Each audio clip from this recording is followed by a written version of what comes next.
అధ్యక్ష ఇంత serious issue అయ్యి ఉంటే బీఎస్సీలో పెట్టాల్సింది పెట్టలేదు. ఇప్పుడు ఫీ రీఎంబర్స్మెంట్ గురించి మాట్లాడుతున్నారు. గత ప్రభుత్వం దిగిన టైంకి ఎంత ఫీ రీఎంబర్స్మెంట్ పెండింగ్ ఉంది అధ్యక్ష? 4,000 కోట్లు పెండింగ్ ఉంది. కోవిడ్ అప్పటి నుంచి మీరు పెండింగ్ పెట్టిపోయి మీరు తల్లి ఇది బాగాలేదమ్మా, బాగాలేదు ఇది బాగాలేదు అధ్యక్ష. కోవిడ్ అప్పుడు 644 కోట్లు ఎగ్గొట్టారు అధ్యక్ష. ఆర్టీఎఫ్ కింద 3,000 కోట్లు పెండింగ్, ఎంటీఎఫ్ కింద 8,900 కోట్లు పెండింగ్. చెప్పిన చాలా ఇంపార్టెంట్ అధ్యక్ష, నన్ను మాట్లాడినండి, ఇది చాలా ఇంపార్టెంట్ ఇష్యూ.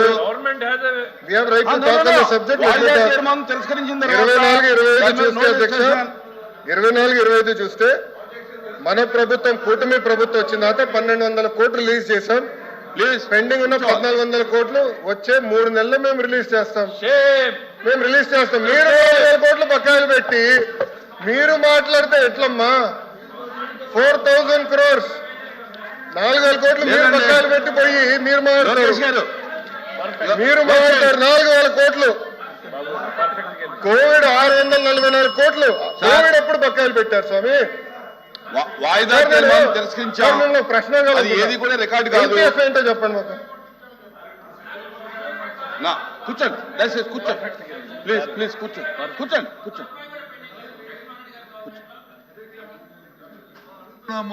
మంత్రి గారు వచ్చి అన్ని లెక్కలు చెప్తారు కదా, చర్చ పెట్టండి.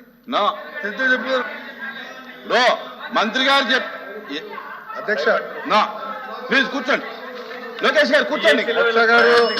మీరు బీఎస్సీకి ఇంపార్టెన్స్ బీఎస్సీలో మీరు రేజ్ చేశారా? నేను బొత్స గారిని సూటిగా ప్రశ్నించాలి. బీఎస్సీలో మీరు రేజ్ చేశారా ఈ ఇష్యూ? బీఎస్సీలో మీరు ఇది ఇచ్చారా? మీరు బీఎస్సీలో కనీసం అడిగారా? మీరు అడిగారా సార్? బీఎస్సీ ఎజెండా మీరు పెద్దలు, మీరు సీనియర్ మోస్ట్ హౌస్ లో, ఫరూక్ గారి తర్వాత మీరే సీనియర్ మోస్ట్ హౌస్ లో. నేను మిమ్మల్ని కోరేది ఏంటంటే, మీకు అంత ఇంట్రెస్ట్ ఉండుంటే మీరు కూర్చొని చైర్మన్ గారితో మాట్లాడి ఎజెండాలో పెట్టుంటే సమాధానం చెప్పినా మేము సిద్ధంగా ఉన్నాం. I have right sir. Sir LOP గారు I have right to answer. నాకు హక్కులు లేదా హౌస్ లో? నాకు హక్కులు లేదా హౌస్ లో? మంత్రిగా సమాధానం చెప్పే హక్కు లేదని మీరు నిర్ణయిస్తారా? ఎల్ఓపి గారు మీరు చెప్తారండి, మీరు సమాధానం చెప్పాలా చెప్పకూడదు? హౌస్ మీరు నడిపిస్తారా ఇక్కడ? How are you dictating terms to me boss? Sir ఇది బాగాలేదు, మీరు నాకు టర్మ్స్ డిక్టేట్ చేయలేదు. మీరు సమాధానం ఎట్లా చెప్పారని మీరు అన్నారు. ఎట్లా సార్ బాగాలేదు సార్. నేను జూనియర్ మంత్రి, నాకు అండర్స్టాండ్. మీ అంత సీనియారిటీ నాకు లేదు. రూల్స్ నాకు తెలుసు. As a minister I have right to answer.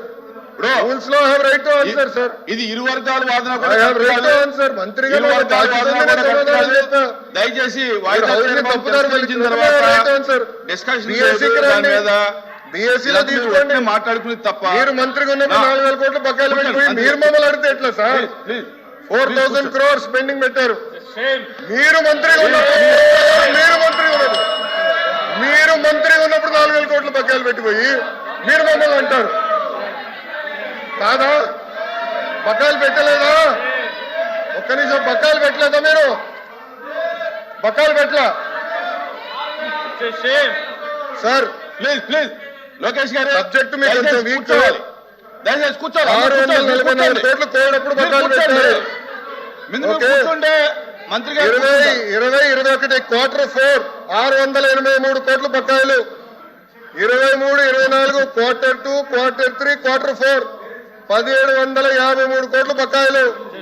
మీ టైంలో బకాయిలు పెట్టి ఎంటీఎఫ్ మీ టైంలో 895 కోట్లు బకాయిలు పెట్టి మీరు మమ్మల్ని అడుగుతారు సార్? అందుకే మీరు బీఎస్సీలో తీసుకురావాలా? మీరు బీఎస్సీలో అందుకే తీసుకురావాలి subject. Come to BSc, we will debate. I'm ready to debate on education. పోయినసారి బొత్స గారు మీరు వాకౌట్ చేశారు. పోయిన సెషన్ ఎడ్యుకేషన్ మీద నేను డిబేట్ చేసినప్పుడు మీరు అదే తలుపు నుంచి మీరు బయటకు వెళ్ళారు. I'm ready for debate. Education మీద చర్చించడానికి నేను రెడీ. మీ టైంలో 12 లక్షల మంది పిల్లలు ప్రభుత్వ పాఠశాలకు దూరట్టారు. చర్చించడానికి నేను రెడీ. సరైన ఫార్మాట్ లో రండి, ఐ విల్ డిస్కస్. ప్లీజ్ కూర్చోవాలి.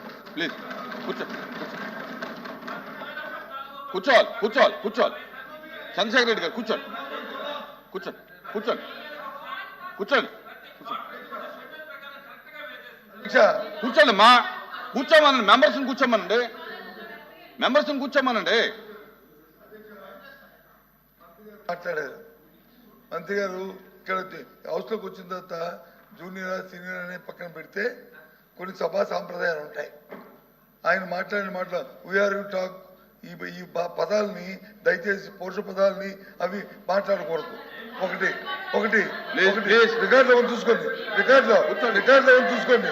ఒకటి నేర్చుకోండి, ఇంకోటి ఏదైతే మంత్రి గారు చెప్పారో సార్ కూర్చోండి ఒక నిమిషం, ఒక సెకండ్ సార్. ఆయన చెప్పింది ఏదైతే మంత్రి గారు చెప్పారో 400 కోట్లు 4,000 కోట్లు మేము బకాయి పెట్టామని అవన్నీ వాస్తవ విరుద్ధం. చర్చపెట్టండి, చర్చలో మాట్లాడదాం. అందుకే చర్చలో మాట్లాడదాం. వాస్తవ విరుద్ధం మాటలు చెప్పి సభను తప్పుతో పట్టించడానికి పట్టించి ప్రజలు మప్పెట్టడానికి దయచేసి పంపెట్టారు చాలు. పెట్టి మోసం చేసి చాలు. ఇంకా ఇక్కడ నుంచి అనుకోండి. మంత్రి గారు వాయిదా తీర్మానం తిరస్కరించిన తర్వాత దాని మీద ప్రభుత్వం తరపున మీరు వాదనగా దిగటం, మీరు క్లారిఫికేషన్ ఇవ్వటం అనేది అది కాదు. దయచేసి ఒకవేళ మీరు ఎలా చేయమంటే కనుక రేపు వాయిదా తీర్మానం ఇస్తే నేను ఎలా చేస్తాను. ఈవేళ ఈ సబ్జెక్ట్ తిరస్కరించాను, ఇది అయిపోయింది, క్లోజ్. రేపు ఒకవేళ మీ ప్రభుత్వం సిద్ధంగా వినండి ప్రభుత్వం సిద్ధంగా ఉంటే కనుక రేపు వాయిదా తీర్మానం ఇస్తే నేను మీరు ఎలా చేయమంటే ఎలా చేస్తాను. అజెండా మొత్తం వద్దా సార్? బిఎస్సీలో డిస్కషన్ వద్దా సార్? ఏదండి బిఎస్సీలో కావాలి. ఎట్లా సార్? మన బిఎస్సీలో ఒకటి మాట్లాడతారు, ఇక్కడికి వచ్చి రోజు సభని డిస్టర్బ్ చేయడమే లక్ష్యంగా పెట్టుకుని రోజు అసలు సంబంధం లేనటువంటి అంశాలు. హెచ్ఆర్ మినిస్టర్ గారు దాని గురించి స్పష్టంగా చెప్పారు sir. Government has to defend it. వాయిదా తీర్మానం తిరస్కరించిన తర్వాత తిరస్కరించింది కాదు సార్, ప్రభుత్వం సమాధానం చెప్పాల్సిన అవసరం లేదు. చైర్మన్ గారు వినండి చెప్పలేదు. వాయిదా తీర్మానం తిరస్కరించిన తర్వాత ప్రభుత్వం దానికి సమాధానం చెప్పాల్సిన అవసరం లేదు. చైర్మన్ గారు సమాధానం చెప్పలేదు సార్, సమాధానం చెప్పలేదు. బట్టగాల్చి ముఖానేసేటువంటి ప్రయత్నం చేస్తుంటే దానికి సంబంధించినటువంటి సంక్షిప్తమైనటువంటి వివరాలు ఇచ్చారు. పూర్తి వింటే గుండె రాజు చేస్తారు సార్ వీళ్ళు. ఓన్లీ హెడ్ లైన్స్ మాత్రం చూపించారు. ఈ రోజు పూర్తి సినిమా చూస్తే గుండె రాజు వీళ్ళకి. Papers include in the list of business are deemed to have been laid on the table of the house. Chairman sir ఒక చిన్న రిక్వెస్ట్. గౌరవ ఎల్ఓపి గారు, నేను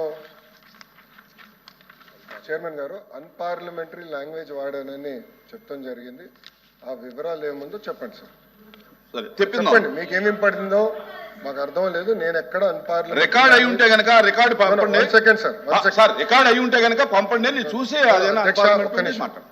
అందరు విన్నారు. 1 సెకండ్ అధ్యక్ష, ఇది చాలా ఇంపార్టెంట్ ఇష్యూ. ఇదే అంటున్నా, మళ్ళీ ఆరోపణలు చేసి తప్పించుకుంటాం కాదు. I have never used any unparliamentary language. నేను చాలా గౌరవిస్తాను. బొత్స గారు అన్నాను, నేను ఎప్పుడు వచనంతో కూడా మాట్లాడలేదు. ఎల్ఓపి గారిని గౌరవిస్తాను, ఆయన ఏజ్ని నేను గౌరవిస్తాను, ఆయన సీనియారిటీని కూడా గౌరవిస్తాను. నేను బహుశా హౌస్లో ఫరూక్ గారు, బొత్స గారు సీనియర్ మెంబర్స్ అని చెప్పాను. అంటే వాళ్ళు సీనియారిటీని అడగండి.